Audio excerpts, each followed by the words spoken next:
اعوذ باللہ من الشیطان الرجیم بسم اللہ الرحمن الرحیم اللہم صل علی محمد وآل محمد وعجل فرجہم۔ السلام علیکم ورحمۃ اللہ وبرکاتہ۔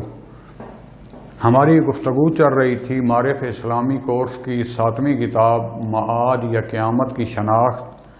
اور اس میں ہم بررخ کے بحث کرنے کے بعد خود قیامت کے جو مواطن منازل ہیں اس کے بارے میں ہماری گفتگو ہو رہی تھی، اور آج جو ہماری گفتگو کا موضوع ہوگا وہ ہے کہ قیامت کے دن نہ فقط حضرت آدم علیہ السلام سے لے کر آخری انسان تک تمام کے تمام انسانوں کو زندہ کر کے ان کا حساب و کتاب لیا جائے گا، بلکہ حتیٰ جتنے بھی جانور، پرندگان، حشرات، ان کا بھی جو ہے، یعنی کیونکہ خداوند فرماتا ہے کہ کائنات کا ہر ذرہ ذرہ شعور رکھتا ہے اور خدا کی تسبیح بھی کرتا ہے تقویناً اپنی زبان میں، اور بعض جو شعور والے ہیں جس کا بعد میں روایات عرض کروں گا کہ جو جانور وغیرہ مخصوصاً ہمارے استعمال میں ہوتے ہیں، اور ان کا جو آپس میں ایک دوسرے کے ساتھ میل ملاپ اور کردار ہوتا ہے، اس کی وجہ سے ان کو بھی جزا اور سزا ملے گی اور ان کو باقاعدہ زندہ کیا جائے گا۔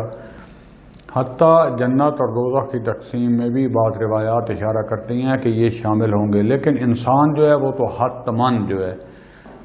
ان کا ہو سکتا ہے کہ وہ جو ہمارا جنت اور جہنم بنایا گیا ہے وہ نہ ہو، کیا ہو، روایات ہیں، لیکن دقیق حقیقت جو ہے وہ خدا ہی جانتا ہے، یا جس دن ہم پہنچیں گے وہاں پر جا کے دیکھیں گے، لیکن اتنا روایات میں ملتا ہے کہ ان کا حشر ہوگا، حشر و نشر ہوگا، اور ان کی جزا و سزا بھی ہوگی، جیسا کہ بعد میں جو میں عرض کروں گا۔ تو یہ زندہ ہونا سے مراد جو ہے، اس کی میں تھوڑی سی توضیح دینا چاہوں گا کہ آیا صرف ہم زندہ ہوں گے اور ہمارے اعمال جو ہے وہ ہمارے ہاتھوں میں جیسے لکھی ہوئی کتاب ہوتی ہے یہ پکڑائے جائیں گے؟ تو ایسا نہیں ہے۔ پہلے میں عرض کر چکا ہوں کہ یہ سارے مجازات، تشبیہات اور کنایہ کے ذریعے، مثال کے ذریعے خداوند عالم نے اور ائمہ اطہار علیہ السلام جو ہے انہوں نے ہمیں سمجھانے کی کوشش کی ہے، کیونکہ عام انسان یہی سمجھتا ہے کہ جو کچھ اس نے ماضی میں عمل انجام دیا، جو کوئی کام کیے وہ گزر گیا، فنا ہو گیا۔ مثلا میں ابھی بول رہا ہوں اور ابھی اس وقت جو اس سے پہلے بولا تھا وہ ختم ہو گئی، گفتگو ختم ہو گئی۔ اسی طریقے سے ہر چیز جو ہے عمل وہ فنا ہو جاتا ہے، اور پھر جو ہے آخرت میں ہمیں جو ہے اپنے اعمال کے مقابلے میں جو ہے وہ صرف جزا و سزا ملے گی اور ایک کتاب لکھی ہوئی ہمیں دی جائے گی، جبکہ ایسا نہیں ہے۔ یہ جو کرامن کاتبین ہیں ان کے بارے میں کہ ہمارے ایک ایک اعمال کے شاہد ہیں، منکر و نکیر کے بارے میں قبر میں جو آئیں گے، یہ حساب کتاب ہم سمجھتے ہیں کہ سوال و جواب یا یہ کتابیں بیٹھ کے لکھتے ہیں جو ہم عمل کر رہے ہیں۔ مثلا اس نے اس مختار نے اس وقت بیٹھ کے گفتگو کی، درس دیا، کس موضوع پر دیا، کتنے سننے والے تھے، اس کا کیا اثر ہوا، اس کی نیت کیا تھی، آیا خدا نخواستہ یہ کہیں اپنی مشہوری کے لیے یا اپنی شخصیت کو بڑھانے کے لیے یا اپنا علم شو کرنے کے لیے تو نہیں کر رہا تھا، یا واقعاً خداوند عالم کے رستے میں خدا کی رضا کی خاطر یہ لوگوں کو خدا کے بتائے اور حقائق سمجھانا چاہ رہا تھا، بتانا چاہ رہا تھا، تاکہ جو لوگ ابھی تک متوجہ نہیں ہیں وہ بھی اس طرح متوجہ ہو کر اپنا حقیقی رستہ متعین کر لیں اور اپنے اختیار کے ساتھ جو ہے خداوند عالم کے ان بتائی ہوئی منازل اور ان رستوں کی طرف سفر شروع کر دیں۔ یہ لکھنا نہیں ہے بلکہ یہ تقویناً ثابت ہو رہا ہے۔ اس کی مثال ایسے نہیں ہے کہ جیسے مثلا پانی جا رہا ہے، آپ ایک ندی کے کنارے، دریا کے کنارے بیٹھے ہوئے ہیں اور پانی جا رہا ہے، اور آپ مثلا ایک کوئی چھڑی وغیرہ لے کر اس کے اوپر جو ہے ایک ایسے کر کے نقاشی بناتے ہیں، ایسے بناتے جاتے ہیں اور وہ آگے پانی چلتا جاتا ہے، نقاشی ختم ہوتی جاتی ہے۔ ایسا نہیں ہے، بلکہ اس کی مثال یوں دی جا سکتی ہے کہ جیسے عالم ملکوت سے خداوند عالم کی طرف سے ایک جیسے ہوتا ہے نا کہ آ رہے باقاعدہ ایک جو ہے سیڑھی چل رہی ہے، جیسے ایک کاغذ آ رہے ہیں، آپ ان کے اوپر آپ کے پاس پہنچتے ہیں، نقاشی بنتی ہے، آپ جو کچھ بھی بنانا ہوتا ہے اس کے اوپر بنا دیتے ہیں۔ اسی طریقے سے یہ جو کچھ صورتیں وغیرہ جو ہے بن جاتی ہیں، یہ دوبارہ سے پھر جو ہے جیسے ایک پٹا چل رہا ہوتا ہے مشین کے ارد گرد، تو یہ پھر دوبارہ جو ہے آگے چلتا چلتا آ کے عالم میں چلا جاتا ہے۔ لہذا جیسے وہ آپ نے عمل انجام دیا تھا، جیسے وہ آپ نے ڈرائنگ بنائی تھی، نقاشی کی تھی، اسی صورت میں وہ وہاں پر، یہ مثال عرض کر رہا ہوں، وہاں پر جو ہے موجود ہوگی، یعنی دست راست سے اس طرف آ رہی ہے، آپ کے سامنے آتی ہے، یہاں پر آپ آہستہ آہستہ چل رہی ہے، آپ نقاشی بناتے ہیں، کر دیتے ہیں، پھر وہ آہستہ آہستہ چلتی چلتی چلتی اوپر والے عالم میں چلی جاتی ہے اور محفوظ ہو جاتی ہے۔ یہی ہمارے اعمال جو ہیں مثال کے طور پر اسی نقاشی اور ڈرائنگ کی صورت میں ثابت ہو کر اسی زمانے کے ساتھ ساتھ وہ آگے عالم برزخ میں، عالم برزخ کی منازل طے کرتے ہوئے پھر جو ہے میں توضیح دوں گا کہ کتاب مبین یا کتاب علیین یا کتاب جو ہے سجین وغیرہ میں ثابت ہوتے جا رہے ہیں۔ اچھا، اس کا دو تین یہ مثالیں خدا نے دی ہیں جس کا میں پہلے بیان کر چکا ہوں کہ ایک تو یہ ہے کہ جو کچھ بھی ہے اصل میں ہمارا جو روح اور نفس جو مجرد ہے نا، تکوینی ہے، جیسے کمپیوٹر ہوتا ہے اس میں ہر چیز دقیق، کیمرہ بن رہا ہے، مووی بن رہی ہے اور اس میں پڑی ہوتی ہے، جب بھی آپ چاہیں آگے پیچھے جو ہے اس کو کر کے دیکھ سکتے ہیں اور محفوظ جیسے سیڑھیاں بنا کے رکھ دی جاتی ہیں۔ تو وہاں ہمارا جو تکوینی صفحہ ہے اپنے نفس کا، اس اصل میں ہم اپنا وہ کردار کے ذریعے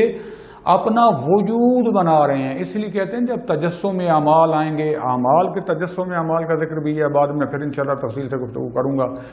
اور خود انسان کہتے ہیں اگر ابھی یہ حجاب، یہ مادی ہٹ جائیں تو کچھ جو ہے وہ سور کی شکل میں ہوں گے، کوئی کتے کی شکل میں ہوں گے، کوئی خنزیر کی شکل میں ہوں گے، یعنی جن میں یہ جانوروں والی صفات پائی جاتی ہیں۔ مثلا گاؤں میں رہنے والے لوگ جو ہیں وہ بہتر جانتے ہیں، استغفر اللہ ربی واتوب الیہ، کہ گاؤں میں یہ لوگوں نے دیہاتی ہوتے ہیں، جانور وغیرہ رکھے ہوتے ہیں، ڈیرے گھروں میں راکھی کے لیے کتے وغیرہ جو ہے نا وہ نگہبانی کے لیے رکھے ہوتے ہیں۔ بعض کا کیا ہوتا ہے کہ انسان سڑک پر یہ کہیں پہ جا رہا ہوتا ہے تو کتے دیکھتے اور ایسے ہی بھونکنا شروع کر دیتے ہیں، یہ نہ بیچارہ ان کو چھیڑتا ہے نہ اس کا بعد، وہ ایسے ہی بھونکتے رہیں گے۔ اب دانا انسان کیا ہوتا ہے کہ جب تک وہ باقاعدہ حملہ آور نہیں ہوتے بھونکتے رہتے، یہ کوئی خاموشی سے چلا جاتا ہے کہ وہ کتے ہیں، ان کا کام ہے بھونکنے دو، لگے رہیں۔ ہاں جب وہ حملہ آور ہو جائیں تو اس صورت میں یہ پھر اپنا کوئی دفاع یا بچاؤ کی صورت اختیار کرتا ہے۔ یہی حال بعض انسانوں میں بھی ہے، خدا بندانم سے معافی چاہتا ہوں، آپ دوستان سے بھی معذرت چاہتا ہوں۔ بعض کا کام ہوتا ہے پہلے دوست بنتے ہیں، نزدیکی ہوتی ہے، توقعات وابستہ کر لیتے ہیں۔ اب یا یہ بیچارہ توقع پوری نہیں کر سکتا، یا متوجہ نہیں ہوتا، یا وہ سمجھتا ہے کہ جان بوجھ کے نہیں کر رہا، اس کے بعد کیا جہاں بیٹھیں گے دیکھیں گے جا رہا ہے تو وہ شروع ہو جائیں گے وہی نجس العین والا کردار، اس کے خلاف اس کی غیبت، اس پر تہمت، یہ تو ایسا ہے، یہ ویسا ہے، یہ وہ کر رہا ہے۔ بعض کا تو ہوتا ہے کہ ہمیں تھوڑا بہت اختلاف ہوتا ہے اور اختلاف حقیقی بھی ہوتا ہے، لیکن اس کا یہ مطلب تو نہیں ہے کہ ہم، خدا ہے ساتر اور عیوب۔ دوستان عزیز، مومنین کرام، یہ دیکھیں خدا کی ایک بہت بڑی صفت جو ہے وہ ہے ساتر اور عیوب، اور انسان جو ہے وہ خدا کی آیت ہے، جیسے کہتے ہیں نا آیت اللہ، عموماً ہمارے ہاں یہ اصطلاح استعمال ہوتی ہے، یا یہ اصل حقیقی آیات خدا جو ہیں وہ تو ائمہ، انبیاء، اولیاء کرام ہیں، یا پھر ہمارے جو سکہ باندھ علماء ہوتے ہیں، متدین، بہت پڑھے لکھے، ان کو بھی ہم کہتے ہیں آیات اللہ، یعنی واقعاً خدا کی نشانی ہے۔ یعنی جب ہم اس کا کردار دیکھتے ہیں، جب اس کی رفتار، اس کا اخلاق، اس کا علم، یہ جو لوگوں کے لیے ہدایت کے کام کر رہا ہے، جیسے اس کی زندگی ہمارے لیے مشعل راہ ہے، تو ہم کہتے ہیں اللہ کی خاص نشانی ہے۔ ورنہ تو ہر انسان، ہر چیز اللہ کی آیت ہے، گدھا اللہ کی آیت ہے، جانور اللہ کی آیت ہیں، یہ پرندے، یہ پودے، یہ جمادات، یہ ریورز، یہ دریا، ندیاں، یہ پہاڑ، ہلز، یہ جتنی چیزیں، ہر چیز اللہ کی آیت اور نشانیاں خدا کی طرف راغب کرتی ہے۔ اگر دیکھیں کتنا دقیق، حیران کن یہ اشیاء، ایک نہیں، دو نہیں، لاکھ نہیں، کروڑ، ایسے ابھی عوالم پڑے ہوئے ہیں، ایسی مخلوقات پڑی ہوئی ہیں کہ جنہیں ہمیں جن کی آشنائی بھی نہیں ہے، لیکن جو ہے ہر کوئی اپنی جگہ پر عموماً جو ہے تقریباً اللہ کی تسبیح کر رہا ہے، سوائے حضرت انسان کے کہ جس کو بنایا گیا تھا وَمَا خَلَقْتُ الْجِنَّ وَالْإِنسَ إِلَّا لِيَعْبُدُونَ،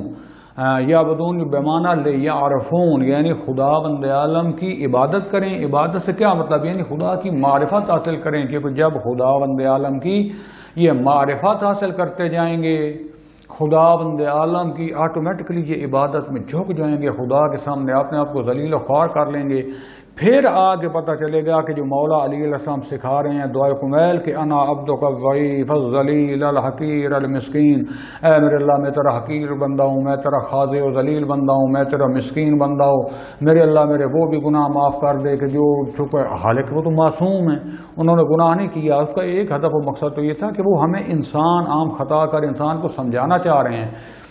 دوسرا، ایک عام انسان جتنا خدا کی معرفت رکھتا ہے وہ جانتا ہے کہ میرا وجود ایک لمحے کے لیے بھی باقی نہیں رہ سکتا اگر خدا بند عالم جو ہے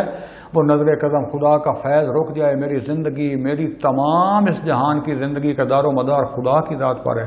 وہ جتنا مجھے رزق دیا، جتنی مجھے عبادت کی توفیق دی، جتنی مجھے شکر کی توفیق دی، جتنی مجھے نیکی کی توفیق دی، جتنا مجھے رزق دیا، اور خدا کے رستے میں رزق اور علم اور یہ اپنی اخلاقی صفات کے ذریعے اچھائیاں تقسیم کرنے کی جو موقع اور جو توفیق دی، یہ بھی خدا بند عالم نے دی۔ لہذا امام سجاد علیہ السلام صحیفہ سجادیہ میں یہ کہتے ہوئے نظر آتے ہیں کہ میرے اللہ، میں تیرا اس توفیق پر بھی شکر ادا کرتا ہوں کہ جو تو نے مجھے نیک کام کرنے کی توفیق دی۔ میں مفہوم بیان کر رہا ہوں، یعنی ایک تو ہے نا نیک کام کرنا، اس کی توفیق کہتے ہیں کہ جو نیک کام کرنے کی توفیق ہے اس کی توفیق پر بھی میں تیرا شکر ادا کرتا ہوں۔ لہذا جب یہ خدا کی طرف نگاہ دیتے ہیں کہ کتنی خدا کی جلالت ہے، وہ کیا کر سکتا ہے اور کیا اس نے میرے ساتھ کیا، اور میں جتنی بھی عبادت پوری زندگی کرتا رہا ہوں پھر بھی اس کا شکر ادا نہیں کر سکتا، تو یہ اپنے آپ کو خدا کے مقابلے میں گناہ گار سمجھتے ہیں۔ کہتے ہیں میرے اللہ میں تیرا ایک عام سا عبد ہوں، میں جو ہے گناہ کار، کیا گناہ کو گناہ کیا تو نہیں، یعنی جتنی تیری تسبیح کرنی تھی، جتنی تیری عبادت کرنی تھی میں وہ نہ کر سکا۔ یہ انبیاء اور اولیاء کہہ رہے ہوتے ہیں جو کہ معصوم ہیں، جنہوں نے زندگی میں کبھی گناہ نہیں کیا، جو از ولادت تا شہادت پاک اور طاہر اور مطہر ہوتے ہیں۔ جناب سیدہ کی زندگی دیکھیں، ہماری عورتیں، میری مائیں بہنیں، خدا کے لیے کبھی کبھی پہلے قرآن مجید کا تھوڑا ہر روز ایک صفحہ، ایک آیت صحیح کہ تھوڑا سا قرآن پڑھا کرو جو اللہ نے بھیجا ہے، کل پوچھا جائے گا، کل کیا ہم حساب دیں گے۔ اور میرے دوستو مومنین کرام، میری مائیں بہنیں جو سن رہی ہیں، یہ میرے جو دوست بیٹھے ہو، میں خود اپنے آپ سے کہہ رہا ہوں، تھوڑا تھوڑا ہی صحیح، اول تو زیادہ پڑھنا چاہیے، خدا کا کلام ہے، لیکن تھوڑا تھوڑا کر کے۔ اور اس کے بعد جو ہے جناب سیدہ کی زندگی ہمارے سامنے ہے، جناب سیدہ زینب سلام اللہ علیہ کی زندگی، ان کی مشکلات، دین کے لیے انہوں نے کیا کیا، کیا کیا لوگوں نے تہمتیں لگائیں۔ امام علی علیہ السلام جو معصوم امام الانبیاء ہیں، جو اصل امام الانبیاء رسول خدا صلی اللہ علیہ وسلم، اور اس کے بعد حضرت علی علیہ السلام جو امام المتقین ہیں، ان کے ساتھ دیکھیں لوگوں نے کیا کیا، ان کی اولاد کے ساتھ لوگوں نے کیا کیا۔ اور تو میں اور آپ سمجھتے ہیں کہ ہم حسینی بھی اپنے آپ کو کہلائیں، ہم علوی بھی اپنے آپ کو کہلائیں، امام المتقین کا جاننے والے بھی کہلائیں، اور یہ کفار و مشرکین اور یہ منافقین، یہ دشمنان اہل بیت، یہ ہمیں چھوڑ دیں گے۔ لیکن اپنا کردار ایسا پیش کرو۔ آج اگر جو ہے بعض اہل سنت کو دور کیا ہے تو ہمارے ان بد کردار لوگوں نے، بد گفتار لوگوں نے ہمارے لیے کیا انبیاء کے، ائمہ اطہار کے فضائل ختم ہو گئے ہیں، ان کا کردار، ان کے بتائے ہوئے فرامین، ان کے معرف ختم ہو گئے ہیں۔ بعض لوگوں کو نہیں پتا، بعض جو ہے ان کو مخالفین کو بھی مانتے ہیں۔ اچھا ٹھیک ہے، آپ ان کے اپنے کردار کے ذریعے حقائق بیان کریں کہ لوگ خود بخود اس رستے کی طرف آ جائیں۔ جیسے امام جعفر صادق علیہ السلام سے منقول ہے، یعنی ان کے طرف منسوب ہے کہ کچھ لوگ آئے جو ان سے علم حاصل کرتے رہے کہ اجازت دیں کہ ہم جا کر دین کی تبلیغ کریں۔ فرمایا تبلیغ کرو لیکن زبانوں سے نہیں بلکہ اپنے کردار سے۔ تو دوستان عزیز، ہمارا کردار ہوتا نہیں ہے، زبان سے نعرے زیادہ لگاتے ہیں۔ اور میں پہلے کئی دفعہ عرض کر چکا ہوں کہ آج ہمارے لوگوں کا، شیعہ ہوں یا سنی مسلمان ہو یا کوئی، ہمارا مذہب کی علامت کیا بن چکا ہے؟ نفرت، کہ دوسروں سے نفرت کرنا، دوسروں کے ہر وقت جو ہے ایسی کی تیسی، اپنے علاوہ کوئی مسلمان نظر ہی نہیں آتا، وہ کافر بناتے رہیں، یہ منافق بناتے رہیں، وہ مقصر بناتے رہیں، یہ غالی بناتے رہیں، وہ ایک دوسرے کی توہین کردار ہے۔ کوئی نہ دین کو کاروبار بنا دیا گیا ہے، دین کو جو ہے لیبل لگا کے بے دینی والے کام انجام دے رہے ہیں۔ دوستان، ہمارا ایک ایک لمحہ، ہمارا ایک ایک کام، ہمارا ایک ایک فعل، ہمارا ایک ایک قول، ہماری ایک ایک گفتار اور رفتار سب تو رہی ہے، لکھی جا رہی ہے۔ جیسے ہمارا وجود بن رہا ہے، جس دن یہ حجاب ہٹ جائیں گے، ہم اپنے حقیقی وجود میں سامنے آئیں گے، پردے ہٹیں گے، اس دن پچھتائیں گے۔ میں پہلے آیات پڑھ چکا ہوں آپ کے سامنے اور بعد میں بھی پڑھوں گا۔ اس دن یہ مجرمین، یہ بے نماز، یہ بد کردار، یہ فحاش، خدا سے دعا کریں گے، التماس کریں گے کہ ایک دفعہ واپس بھیج دے کہ شاید ہم اعمال کر سکیں، لیکن اس وقت جو ہے یہ کوئی چیز ہمارے وقت گزر چکا ہوگا اور واپس پلٹنا ممنوع ہے۔ یہ اللہ کا جو ہے حکم ہے، یہ اللہ کا قانون ہے۔ لہذا کوئی چیز بھی ایک ہی وقت میں ہم کہیں معدوم ہو گئی ہے اور پھر ہم کہیں جو معدوم یعنی جس کا وجود ہی ختم ہو گیا، جب وجود ختم ہو جائے تو پھر وہ دوبارہ وجود میں آ نہیں سکتی، وہ پھر اور چیز ہے، پھر یہ چیز نہیں ہے۔ اس کو فلسفے کی زبان میں کہتے ہیں اجتماع نقیضین۔ یہ بہت بڑی بحث رہی ہے، جو پڑھے لکھے دوستان جو بیٹھے ہوئے ہیں متکلمین اور فلاسفہ کے درمیان بہت بڑا جھگڑا تھا۔ فلاسفہ کہتے تھے عقلی اصولوں سے اور حقیقی ثابت کرتے ہیں کہ اعادہ معدوم جو ہے وہ محال ہے، جو چیز عدم ہو جائے دوبارہ بنے، یعنی اس جیسی تو ہو سکتی ہے، بالکل ہو بہو بھی اس جیسی ہو سکتی ہے، لیکن وہ نہیں ہو سکتی۔ جبکہ یہ متکلمین کہتے تھے نہیں، کیوں نہیں ہو سکتی ہے، یہ وہی چیز ہے۔ اصل مسئلہ کیا تھا؟ یہ کہتے تھے کہ خداوند عالم جب موت دے گا، ہر چیز مٹی ہو جائے گی، دوبارہ ان انسانوں کو زندہ کرے گا۔ تو یہ کہتے تھے، یہ فلسفی بحثیں ابھی کھول کے صحیح قرآن کی تفسیریں نہیں آئی تھیں، فلسفی کہتے تھے جو ایک چیز معدوم یعنی ختم ہو جائے تو جب ختم ہوگی، جب دوبارہ بنے گی تو وہ دوسری چیز ہوگی، یعنی کم از کم اس وقت میں یہ تھی اور وہ نہیں ہے۔ یہ جس میں مثال لی اور یہ ویسے تو بعد میں واضح ہوئی ہیں، اگرچہ حدیث وغیرہ تھیں، لیکن جیسے جیسے علم ترقی کرتا ہے تو یہ باتیں کھول کے سامنے آ جاتی ہیں۔ اگرچہ آج کو مسئلہ نہیں ہے، اس وقت متکلمین فلاسفہ کے کفر کے فتوے دیا کرتے تھے۔ تو لہذا یہ ہمارے اعمال نابود نہیں ہوتے، بلکہ سمجھے ہمارے آگے حجاب ہے، یہ اس سے ہمارا وجود بھی بن رہا ہے، اور یہ ہمارے اعمال اس عالم میں جا کے عالم برزخ میں اور اس کے بعد عالم آخرت میں عیناً ہماری نیات کے ساتھ ہو سکتا ہے۔ یہاں تو ہم نیت کو چھپا لیں، کوئی نہیں جانتا سوائے خدا کا۔ بعض کا ہم پیسہ خرچ کر رہے ہوتے ہیں، نام ہم نے امام حسین السلام کا یا خدا کا یا کسی کا لگایا ہوتا ہے، لیکن دراصل اس لیے کر رہے ہوتے ہیں کہ لوگ کہیں کتنا سخی ہے، کتنے بڑے بڑے اس نے جناب پڑھنے والے بلا لیے، کتنا اس نے کھلا دیا، کتنا خرچہ کیا، لوگوں میں واہ واہ لے۔ اور تو خدا کہے گا کہ جن کے لیے کیا تھا ان سے بدلہ لو۔ خدا کے سامنے وہ نامہ اعمال صاف ہوگا، پوچھے گا میں نے تو یہ کرایا تھا۔ خدا کہے گا جس کے لیے کرایا تھا، دیکھیں شیاطین کی طرف مشہور ہوں گے لوگ۔ لہذا اپنی نیتوں کو خالص کریں، ہر چیز جو ہے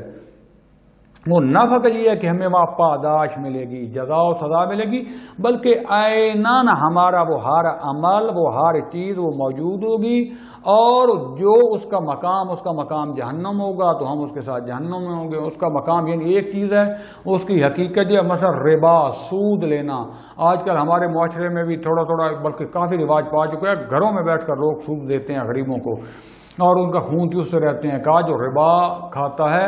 ایسا سمجھیں وہ آگ کے انگارے کھا رہا ہے، یا جو یتیم کا مال کھاتا ہے دراصل میں اس کی حقیقی شکل آگ ہوگی، وہ سارا آگ کے شعلوں کی طرح اس کو کھلایا جائے گا انگاروں کے ساتھ جو ہے، اور تباہی بربادی ہوگی۔ تجسم اعمال اس کو کہتے ہیں۔ لہذا خداوند عالم سورہ کاف کی آیہ 49 میں فرماتا ہے بسم اللہ الرحمن الرحیم وَوَجَدُوا مَا عَمِلُوا حَاضِرًا، جو کچھ بھی انہوں نے عمل کیا ہوگا وہ اس عمل کو حاضر پائیں گے، نہ اس عمل کی جزا و سزا، وہ تو ملنی ہے، وہ اس کے سے جدا نہیں ہے، وہ عمل حاضر ہوگا۔ اسی طریقے سے خداوند عالم سورہ زلزال کی آیہ 7 اور 8 میں فرماتا ہے بسم اللہ الرحمن الرحیم فَمَن يَعْمَلْ مِثْقَالَ ذَرَّةٍ خَيْرًا يَرَهُ وَمَن يَعْمَلْ مِثْقَالَ ذَرَّةٍ شَرًّا يَرَهُ، جو کوئی بھی جو نیکی کا عمل انجام دے گا، ذرہ برابر بھی اگر وہ ہوگا تو خداوند عالم وہ اس کو دکھائے گا اور وہ دیکھے گا، حاضر پائے گا، وہ اس کا موجود ہوگا۔ اور جو ذرہ برابر بھی، مسکال برابر بھی، خردل کے دانے کے برابر بھی جو برائی کرے گا اس کے سامنے عمل حاضر ہوگا، الا یہ کہ وہ آپ نے خداوند عالم سے دعا اور توبہ کر کے، یا اگر کسی کا نقصان کی حق دینا ہے دے کے، ابھی سے کسی کی غیبت کی ہے تو کوشش کرو اس سے معافی مانگ لو۔ اگر غیبت کے بارے میں ہے کہ آپ کو خطرہ ہو کہ اگر اس سے میں کہوں گا میں نے تیری غیبت کی معاف کر، تو بجائے معاف کرنے کے اور فتنہ برپا کر دے گا، تو پھر اس کے لیے دعا کریں میرے اللہ اس کے سارے گناہ بھی معاف فرما دے، اور اس کے صدقے میں نے یہ جو غیبت کی ہے میرے بھی گناہ معاف فرما دے۔ خدا یقیناً انشاءاللہ جو ہے معاف کرے گا۔ اور باقی جو کسی کا دینا ہے، کسی کے ساتھ کوئی اس کی چوری کی تھی، اس کی کوئی تہمت لگائی تھی، فلاں معافی مانگ لیں، آج وقت ہے۔ اس وقت ہو سکتا ہے آپ کا ایک چھوٹا سا گناہ رہتا ہے کسی کی گردن پر، یعنی کسی کا گناہ جو آپ کی گردن پر ہے، وہاں منتیں کر رہے ہوں گے، وہ کہے گا میں خود جہنم میں جا رہا ہوں، ٹھیک ہے آپ نے آدھے اعمال دے دو تو میں گناہ معاف کرتا ہوں۔ آپ کہو گے نہیں، وہ کہتا ٹھیک ہے آؤ، اور وہاں آپ کو پتہ ہے جس کا ایک دن عالم قیامت کا آج کے 50,000 دنوں جتنا ہوگا، ایک دن کی اگر ہمیں 1 گھنٹے کی سزا مل گئی کہ اس کو آگ میں پھینک دو تو وہ گھنٹہ کتنا ہوگا، 1 منٹ وہ کتنا ہوگا، ذرا حساب لگائیں۔ تو خدا کے لیے آج کل مخصوصاً یہ جو ہمارے گھروں میں چلتا رہتا ہے نا، یعنی بربادیاں کیوں ہیں؟ بہو کا ساس سے جھگڑا، ساس کہتی ہے کہ میں جناب اس گھر کی مالکہ ہوں، بہو کہتی ہے بلاخر میں جو ہے برگ چقندر ہوں، میں بھی آئی ہوں، میرا بھی کردار ہے، میں اس گھر کی جو ہے میرا بھی ہونا چاہیے، بڑا بیٹا ہے تو وہ چاہے گا میری، وہ چھوٹا اگر ہے زیادہ کمانے والا، یعنی ایک دوسرے کے ساتھ پھر ایک دوسرے کی غیبتیں کریں گے، وہ دو جو ہیں آپس میں وہ بن جائیں گی، دو ادھر بن جائیں گی، بیٹا اس کے ساتھ ہو جائے گا، بیٹی اس کے ساتھ ہو جائے گا، بیٹھ کے دن رات ایک دوسرے کے جو ہے وہ غیبت ہو رہی ہے، تہمت، جھوٹ جو ہے بولیں گے ایک دوسرے کی شخصیت کو گرانے کے لیے، حالانکہ وَتَعِزُّ مَن تَشَاءُ وَتَذِلُّ مَن تَشَاءُ بِيَدِكَ الْخَيْرُ إِنَّكَ عَلَىٰ كُلِّ شَيْءٍ قَدِيرٌ۔ اللہ تعالیٰ ہے جس کے ہاتھ میں عزت اور ذلت ہے، وہی رازق ہے، نہ کسی کا کوئی رزق بانٹ سکتا ہے۔ جو رزق کو حاصل کرنے والے اعمال ہیں وہ ہم کرتے نہیں ہیں، جس کا بہترین عمل ہے کہ صبح و اذان کے وقت صبح وقت اٹھ کے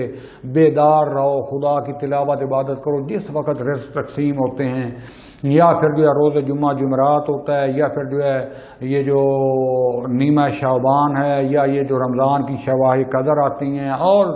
10 العشر اور اس طرح کے کافی دن ہیں جس میں خداوند عالم کی طرف سے رزق کے دروازے کھلے ہوتے ہیں۔ پھر کا سختی آ جائے صدقہ دیا کرو، مصیبت آ جائے سب سے جو ہے زیادہ صدقہ جو اثر کرتا ہے وہ گوشت، یعنی خون والا صدقہ ہے۔ کسی کا بکرا ذبح کر کے یا نہیں لے سکتے 2-4 کلو لے لو، کوئی مرغا لے لو، غریبوں میں تقسیم کرو، کپڑے، یعنی جس سے رزق میں اضافہ ہوتا ہے، جس سے مصیبتیں ٹلتی ہیں، یہ ہم کرتے نہیں ہیں۔ ہم پیروں کے پاس بھاگے ہوتے ہیں، کوئی تعویذ لکھ کے دو، اس رزق جو ہوتا ہے وہ بھی وہ لے لیتے ہیں ڈاکٹروں کے پاس۔ لہذا خدا کے ساتھ جو ہے، اور عرض کیا تھا درود پاک اور استغفار جتنا زیادہ کر سکیں، یہ مصیبتوں کو دوڑانے کے لیے اور گھر کے رزق کے دروازے کھولنے کے لیے کافی ہے۔ لہذا ایک ایک ذرہ یہاں کا وہاں اس کا وجود حاضر ہوگا، ہمارے اعمال حاضر ہوں گے، اور ہمارا بدن جو انسان کا تمام جزیات اور ذرات کے ساتھ وہاں حاضر ہوگا، اور وہاں ہمارے ہاتھ، پاؤں، کان، سورہ یاسین میں آپ پڑھیں نا، خدا مند عالم جو فرمایا اس دن کو یاد کرو جس دن یہ آپ کے ہاتھ اور آپ کے پاؤں اور یہ کیا سارے گواہی دیں گے، اور انسان کہے گا تم کیوں بول رہے ہو؟ کہیں گے جس اللہ نے آپ کو زبان دی تھی وہ اللہ ہمیں بھی بلا سکتا ہے۔ لہذا اس دن سے ڈریں ہندوستان عزیز، ہر چیز جو ہے وہ وہاں پر حاضر ہوگی۔ یہاں پر بہت ایک لمبی چوڑی بحث ہے شبہات کی، بعض کہتے ہیں معاد جسمانی ہوگی، بعض کہتے ہیں فقط روحانی ہوگی، بعض عموماً جو مشہور نظریہ ہے کہ جسمانی اور روحانی دونوں کی ہوگی، اور اس پر ایک دوسرے پر کفر کے فتوے لگا دیتے ہیں۔ بعض جو کہتے ہیں کہ یہ باڈی کیسے اللہ زندہ کرے گا، کہ یہ باڈی جو ہے ایک دفعہ ساری ختم ہو جائے گی، ذرات جو ہیں ختم ہو جائیں گے، دوبارہ اللہ ایک ایک ذرے کو اکٹھا کرے گا اور اس سے باڈی بنائے گا روح کے لیے۔ تو اس پر سوال آتا ہے کہ بعض انسانوں کو کھا جایا کرتے تھے، اب جس انسان نے دوسرے انسان کو، یا جس حیوان جانور نے دوسرے انسان کو گوشت کو کھا لیا، یہ سمندر میں پھینک دیتے ہیں، مچھلیاں کھا جاتی ہیں، جنگلوں میں حیوان کھا جاتے ہیں، تو اب اس کے جو ہے وہ سارا جسم جو ہے وہ غذا بن گیا، اس کے جسم کا حصہ بن گیا، باقی کو جو ہے فضلے کی صورت میں زمین چلا گیا، مٹی بنا، مٹی سے پھر نمکیات بنے، جڑوں میں گئے، سبزیاں پیدا ہوئیں، وہ انسانوں حیوانوں میں کھا، تو یہ تو 100 اور ہزار جو ہے جانداروں میں منتقل ہو جائیں گے۔ تو کس طریقے سے جو ہے تو نابود تو پھر نہیں ہو سکتے، دوبارہ کیسے پھر جو ہے جب انسان ایک انسان کو بنانا چاہے گا تو 1000 وہ دوبارہ کے جو حصہ بن چکے ہوں گے اس کا کیا کریں گے۔ دوسرا جو نظریہ تھا وہ کہتے تھے کہ نہیں، ہر بدن میں بعض ذرات اصلی ہوتے ہیں جو دوسرے جسم میں ہضم نہیں ہوتے، اگر کوئی کھا بھی جائے، ریزہ بھی ہو جائے، تو وہ اعضائے اصلی جو ہیں وہ باقی رہتے ہیں، خدا بند عالم ان کو زندہ کرے گا، باقی کوئی مٹی یا کوئی اعضاء کے جسم بنا دے گا۔ اور اس طریقے سے جو ہے انسان کی باڈی بن جائے گی۔ اور اس کے بعد ایک تیسرا جو ہے وہ جو قرآن کے نسبتاً اور روایات کے نزدیک ترین ہے، وہ کہتے تھے کہ یہ جو روح، اصل تو ہمارا روح ہے، حقیقت یہ ہے، اس کے لیے جو ہے کوئی بھی ذرات جو ہوں گے جدید جو ہے وہ اس کے ذریعے اس کا جسم بنا دیا جائے گا۔ لیکن اس سے بڑھ کر بھی اصل حقیقت جو میں نے آپ سے عرض کی ہے، اگرچہ یہ ایک ذرہ بھی نابود نہیں ہوگا، لیکن ہر عالم کے مطابق وہ جو جسم ہے، یہاں تک کہ آپ کو عرض کیا کہ عالم برزخ جو ہے وہاں جسم مثالی ہوگا، یعنی ہماری طرح سے بالکل بندہ نظر آئے گا، لیکن یہ باڈی یعنی مادہ نہیں ہوگا، شکل و شمائل ہوں گے، اس کو جسم مثالی کرتے ہیں۔ پھر ایسے ایسے جیسے عوالم کو طے کرتے کرتے جب ہمیں لے جایا جائے گا یوم حشر میں، وہاں پر عرض کیا کہ جتنے کفن کے ساتھ ہوگا، کوئی بلا کفن ہوگا، کسی کی باڈی ایسی فلاں، وہاں عالم تجرد ہے، مجردات ہیں، شدید ترین عالم ہے، یہ ساری تشبیہات اور استعارہ جات بیان کیے گئے ہیں۔ وہاں پر اصلی جو آپ کا وجود اس دنیا کے مطابق بن چکا ہوگا اور آپ کے اعمال وہاں پر حاضر ہوں گے اور میرے، اور وہاں پر جو ہے ان کا جو ہے بنایا جائے گا، ان کا حساب و کتاب ہوگا اور جزا و سزا اس کے مطابق ہوگی۔ اللہ کی رضا کی جگہ پر جانا ہوگا تو جنت ہوگی، اللہ کے قہر کے جو ہے وہ اللہ کی صفات میں سے ہے، اللہ قہار ہے، اس کی صفت قہار کے مجھے بن گئے تو جہنم میں جانا ہوگا، اور پھر خدا بند عالم ہمیں اس سے بچائے۔ کیسی بری جگہ ہے، مثال کے طور پر جیسے کہ لکڑی یا درخت سے لکڑی ہوتی ہے، لکڑی سے کیا ہوتا ہے، مسجد کا امام برگاہ کا ممبر بن جاتا ہے، تو یہی جو ہے اس کا وجود جو ہے ایک پاک وجود ہوگا ملکوت میں۔ پھر اسی ممبر کو توڑ کر مثلا خراب ہو جاتا ہے، اس کو ایک میز بنا دیتے ہیں، وہ شراب خانے میں پڑی ہوگی، شراب خانے میں اس کا یہ وجود جائے گا، مثال کے طور پر سمجھا رہا ہوں۔ یہی ہماری باڈی کا جو ہے کام ہوگا۔ لہذا یہاں تک دوستان عزیز بیان کر دوں کہ عرض ہے کہ حتیٰ ہم نے کوئی برا کام نہیں کیا، ہم جس قوم سے، جس شخص سے، جس امام سے، جس شخصیت سے محبت کرتے ہوں گے، ظاہر ہمارا کردار بھی اس سے ملتا ہوگا، ہمیں ان کے ساتھ مشہور کیا ہوگا، حتیٰ ایک پتھر سے ہی کیوں نہیں۔ ہو سکتا ہے کہ اس انگوٹھی کو اتنا اس کا دیوانہ ہو جائے، عشق ہو جائے کہ اسی سب کچھ اس کو سمجھنا شروع کر دے کہ جو کچھ ہے دنیا میں ہے یہ پتھر، خدا اس پتھر کے ساتھ مشہور کرے گا۔ امام رضا علیہ السلام کی ایک حدیث ہے، فرماتے ہیں بسم اللہ الرحمن الرحیم، ان سرک ان تکون معنا فی الدرجات العلا من الجنان فاحزن لحزننا وافرح لفرحنا وعلیک بولایتنا فلو ان رجلا تولى حجرا لحشرہ اللہ معہ یوم القیامہ۔ امام رضا علیہ السلام فرماتے ہیں کہ اگر تو اس چیز میں خوش ہے کہ تو جنت کے اعلیٰ درجات میں ہمارے ساتھ ہو، اگر یہ تم چاہتے ہو، اس میں راضی ہو، فاحزن لحزننا، تو پھر ہمارے حزن میں، ہمارے غم میں تم غمگین ہو، حزن کرو، وافرح لفرحنا، اور ہماری خوشی میں خوشی، جیسے ہم ولادت میں خوشی مناتے ہیں، شہادت میں ہم غم مناتے ہیں۔ ایک تو اگرچہ یہ غم منانا، یہ خوشی منانا ہدف آخر نہیں ہے، ہدف حقیقی نہیں ہے، لیکن ایک لحاظ سے ہدف حقیقی ہے، یعنی کہ ہم ان کی خوشی میں خوش ہوں، ان کی رضا میں راضی ہوں، ان کے حزن میں حزن ہوں، تاکہ اس میں بھی ثواب ملتا ہے، ہم ان کے رستے پر ہیں، تاکہ ہم ان کے رستے پر، اصل یہ کہ ہم ان کے رستے پر چل، جب ان کی خوشی میں خوش ہوں گے، جھوٹ بولنے میں وہ ناراض ہوتے ہیں، ہم جھوٹ نہیں بولیں گے، کسی کی تہمت کرنا، کسی کی غیبت نہ وہ کرتے تھے، نہ وہ خوش ہوتے ہیں، ہم یہ نہیں کریں گے۔ لہذا ابتدا کیا ہوگی کہ ان کی ولادت میں ہم خوشی مناتے ہیں، ان کی شہادت میں ہم غم مناتے ہیں، ان کی مصیبتوں پر ہم روتے ہیں۔ جب اس رستے پر آ جائیں گے تو ایسا ایسا ان کا کردار اپنائیں گے، اور یہ کردار کا جو ہدف اصلی اور آخر ہے وہ خدا کی رضا ہے، وہ ائمہ کی رضا ہے، تاکہ وہ ہم اپنے اس حقیقی رستے پر آٹومیٹکلی پہنچ جائیں گے، کوئی پکڑ کے کوئی نہیں لے کر جائے گا۔ یعنی یہ ایسا تکوینی اور آٹومیٹک رستہ بتا دیا ہے کہ جہاں خود بخود اس رستے پر پہنچے ہوئے ہم وہاں ان کے پاس پہنچا دیے جائیں گے، کسی کو کھینچ کے نہیں لے جانا پڑے گا، کھینچ کو ان کو لے جانا پڑے گا جو ان کے مخالف ہوں یا ان کا نام استعمال کرتے ہوں لیکن کردار مخالفوں والا ہو۔ کیوں؟ فرماتے ہیں وہ علیہ کا نتیجہ بتا رہے ہیں کہ ہماری خوشی میں خوشی، ہمارے غم میں غمی، اور فرماتے ہیں وہ علیہ کا بے ولایتنا، اور تم پر یہ کہ ہماری ولایت کو قبول کرو۔ ولایت کیا؟ ولا یلی کیا ہوتا ہے؟ یعنی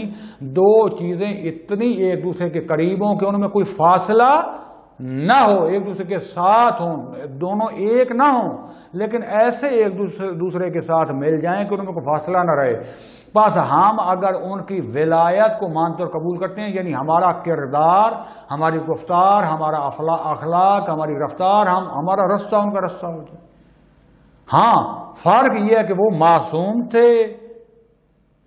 ہم غیر معصوم ہیں۔ وہ انتہائی شجاع و محکم تھے، ہم انتہائی ضعیف اور ویک ہیں۔ ہم سے کئی غلطیاں ہوں گی، یہاں کر وہ ہمیں باذن اللہ ہمارا ساتھ دیں گے، ہمارا جو ہے ہاتھ پکڑیں گے اور اس رستے پہ لے جائیں گے۔ اور پھر ولایت جو ہے ایسا نہیں ہے کہ فقط میرے چہرے پر ولایت ہو کہ ہم نے داڑھی رکھ لی دیٹ ساتھ، بلکہ میری زبان پر بھی ولایت ہو ان کی۔ وہ جھوٹ نہیں بولتے تھے، مجھے بھی جھوٹ نہیں بولنا چاہیے۔ جو بولوں ان کے فرامین کے مطابق بولوں، میرا ہاتھ، میرے کان، میری آنکھ، میری باڈی، جو رستہ اور عمل انہوں نے اختیار کیا مجھے بھی یہ کرنا چاہیے۔ ایک واضح سی بات ہے، اگر یہ آپ نہیں کر رہے، آدھے کام یزید والے ہیں اور آدھے کام نمبر پلیٹ ان کی لگائی ہے، تو خدا واضح کیا فرماتا ہے؟ جو کہتے ہیں نؤمن ببعض ونکفر ببعض اولئک الذین کفروا حقا، یہ وہ پکے کافر ہیں جو بعض کو اپنی ہوس نفس کے لیے قبول کر لیں اور بعض کا انکار کر لیں۔ تو دوستان عزیز، خدا نے یہ جو وقت دیا ہے اس میں اللہ تعالیٰ سے